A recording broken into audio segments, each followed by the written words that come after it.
Hello, this is Stephen Harris, the head trader from Falcon Global, where we model best practices for investors, traders, and day traders from entry to exit every trading day.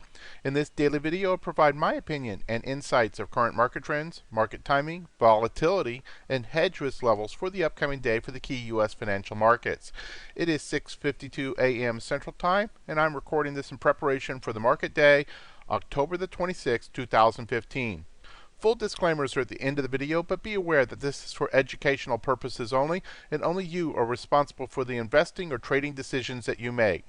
So let's go ahead and dive into our morning report. And slight weakness in the U.S. broad market indices, nothing to get terribly excited about at all. The S&P futures are down. Live action right at 3 points, just marginally below scratch. Russell down about 1/4%, Nasdaq down about 1/5%, and the Dow also marginally down just below scratch. Crude oil up about 0.5%, Euro up about 0.2. The bonds are also up marginally.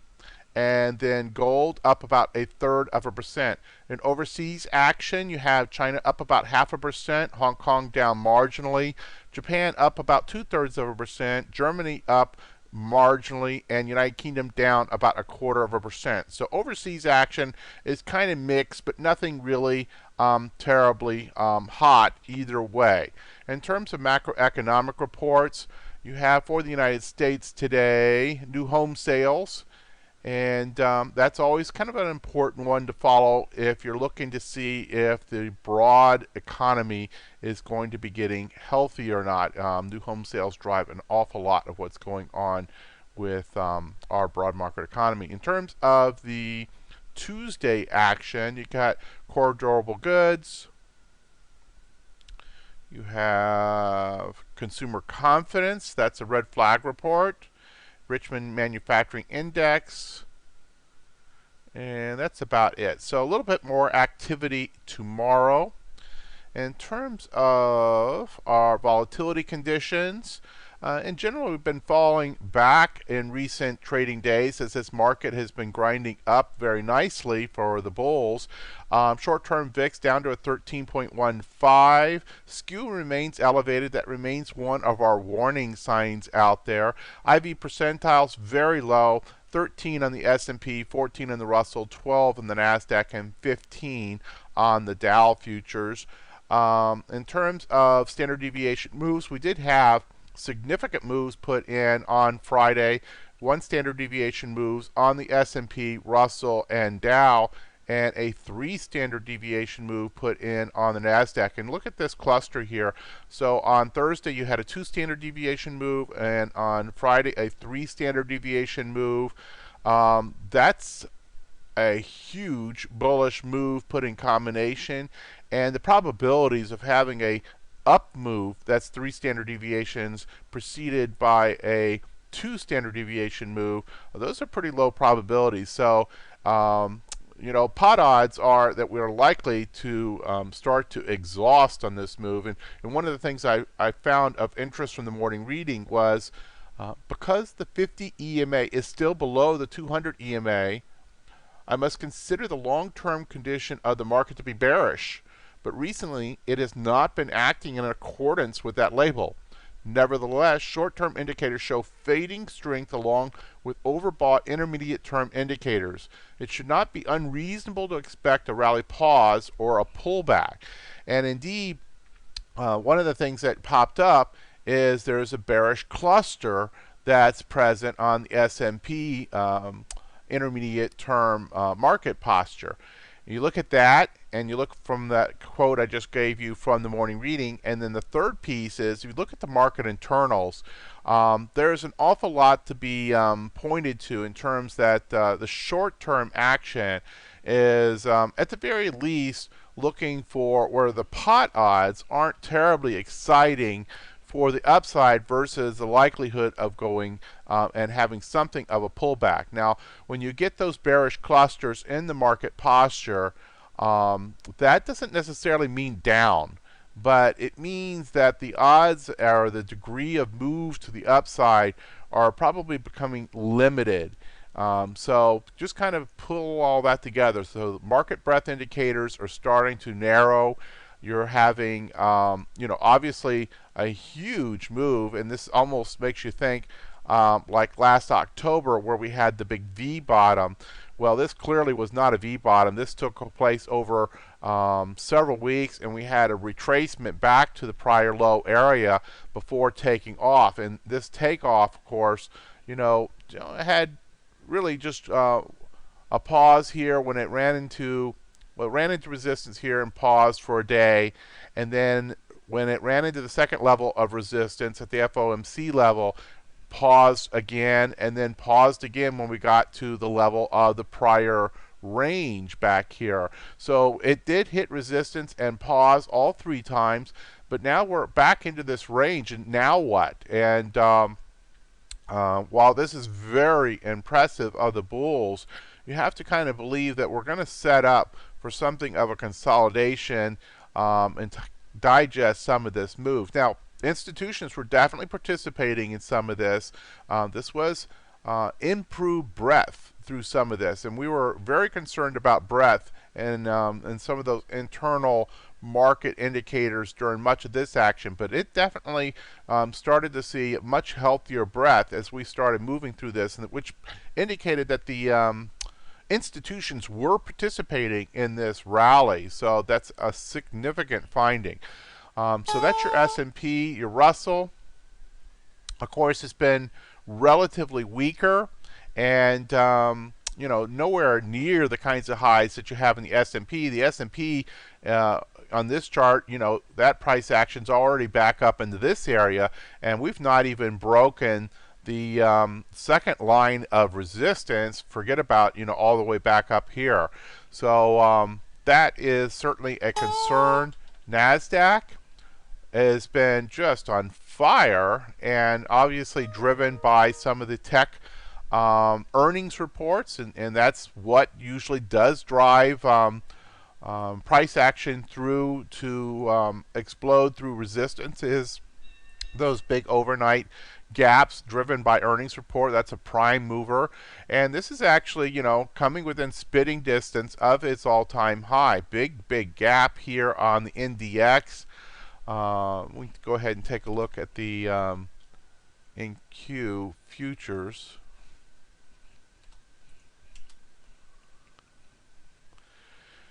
And you see the price action when you include the overnight action, big movement here.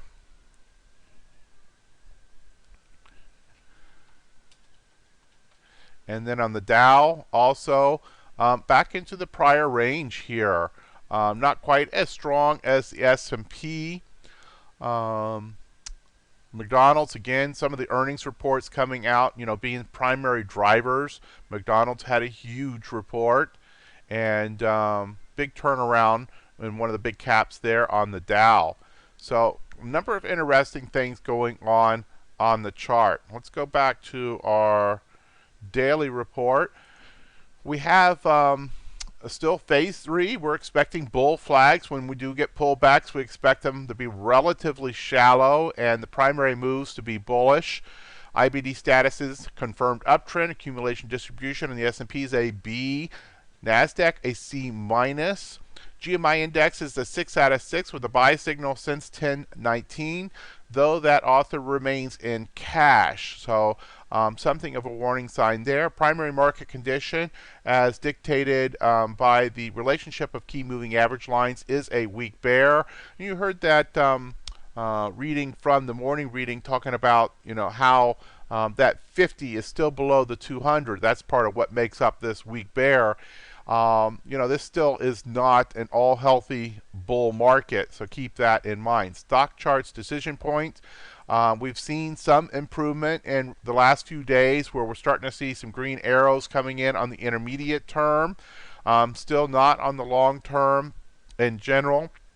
So kind of mixed there, and you could make a case for that the bulls have definitely had a bottoming pattern and have kind of come in, and we're seeing this now elevate through the various time frames, and with the long term being expected to be the last one to turn.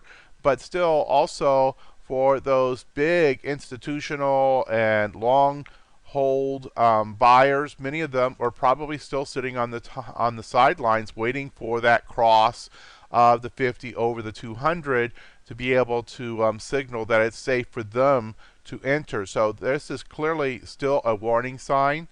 And intermediate term market posture is still very bullish with upslope sentiment. But remember, we had that second within a week bearish cluster present itself. So all put together, the consensus on this would be that improving bullish conditions, but also some warning signs that this could still be seen as in somewhat in transition, and then also that that we could see a pullback really at any time.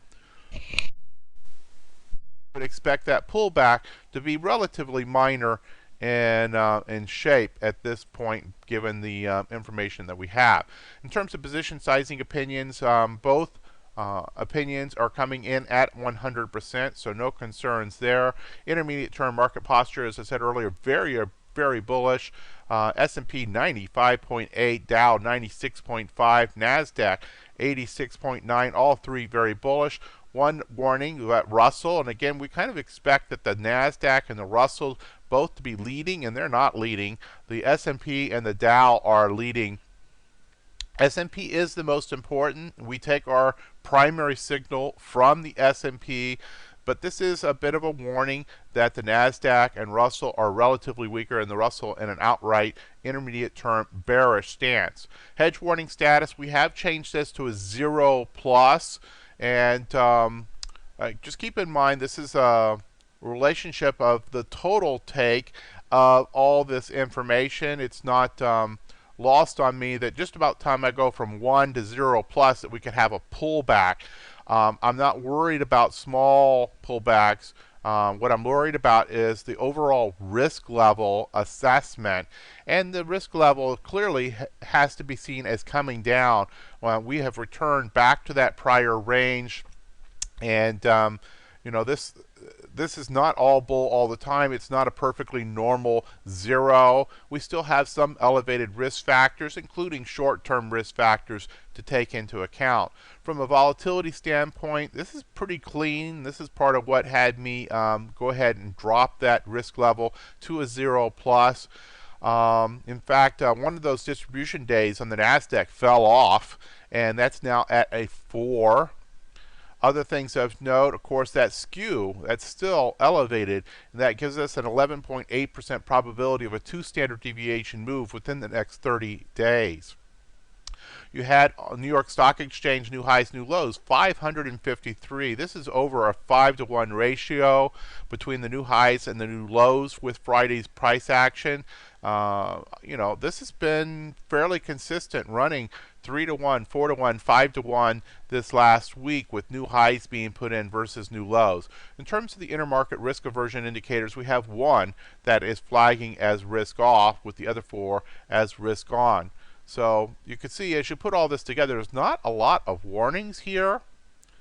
You have this author from the GMI index still in cash. You have this Nasdaq distribution, still at a C-. That's improving, but still relatively weak. You have the primary market condition in weak bear. You have these long-term indicators still as down. You have the Russell and the Nasdaq not as strong. You have this skew, and you have one intermarket risk aversion indicator as risk off. This is not a lot of risk signs, but there still are some present here. So just kind of keep all that in mind. And then from your own technical analysis, an expectation that we might have a short-term pullback might even be looked at as a bit of a buying opportunity in this big rally. Might be the way to couch that. In terms of special opinions, option income strategy, VIX is within the acceptable window for novice traders, and really nothing more to be said about that. That is, everything is all go in that aspect. Cover call strategies. Conditions are cautiously bullish, acceptable to initiate new positions for novice traders. Notice the new ratios here as we've moved so far up. We're still bullish. You can still initiate, but might need to be just a touch more defensive, given that the likelihood is that we'll have a pullback from this big explosive rally. So instead of a 2-to-1 ratio, it's now 1-to-1 ratio of out of the money and in the money strikes, and also a 1-to-1 ratio of high beta versus low beta positions. As always, on those more aggressive setups, consider legging into them by selling out of the money puts, and then always keep that size in the scale that you are willing to own. We are not yet in an all bull, all clean, normal market. Put selling also is cautiously bullish, susceptible to initiate new core portfolio positions. Consider reduced position size and well out of the money puts on aggressive setups. And then, of course, you can always spread those aggressive setups into spreads using bull put spreads. And then, of course, as above with the covered call, if you've legged into a position you accept to put into a cover call, the same thing down below. Make sure that you are position sizing in the scale that you are willing to own. Remember, as always, we keep driving this home. This market is still not clean bull. Sector-specific market postures, much, much better. Lots of green here, and not just in short and intermediate now, but mostly in the long, with some exceptions. Healthcare, of course, has taken quite a hit with the biotech, especially energy and materials continue to be relatively weak sectors and the last to kind of turn all bull. And retail, of course, continues to be weighed down by the implications of the labor cost increases without the commensurate increases in revenue to offset those increased cost factors, as evidenced by Walmart. And I'm sure that's going to spill into other parts of the sector. In terms of sectors percent change, one day pretty healthy with the exception of utilities. Utilities took a bit of a hit on Friday. Look at information technology and healthcare. Now this is broad market sector healthcare, not specifically biotech. Got to keep an eye on both components there. But pretty good day here for sure, and certainly we have to recognize the 1 day, 5 day, 1 month, even 3 month, and even into the year to date, we're starting to see a lot more green than we were seeing a couple weeks ago. So things are definitely improving there. So that should be enough for today. As always, greatly appreciate your liking us on YouTube. Subscribe to us on YouTube. That way you'll get the notifications when new ones go up. Other ways to show your appreciation for what we're contributing to your trading is to retweet us to your Twitter followers, to your StockTwit followers, etc. Email can be found at support@falconglobaltraders.com. We do have some special opportunities out there. You can go to this website down here if you'd like more information on this course that's being put together. And this can be done both virtual and live. It'll be taught live in the Chicago suburb of Schaumburg, but for those who aren't in the Chicago area, which many of you are not, you can very easily participate this virtually. Everything will be simulcast. For more information about what we do at Falcon Global in putting all this together into our trading, you can go to this website. Disclaimers as always, hit the pause button if you need more time to review. And we'll look forward to seeing you back here tomorrow morning for the Falcon Global Market Preview. Good trading.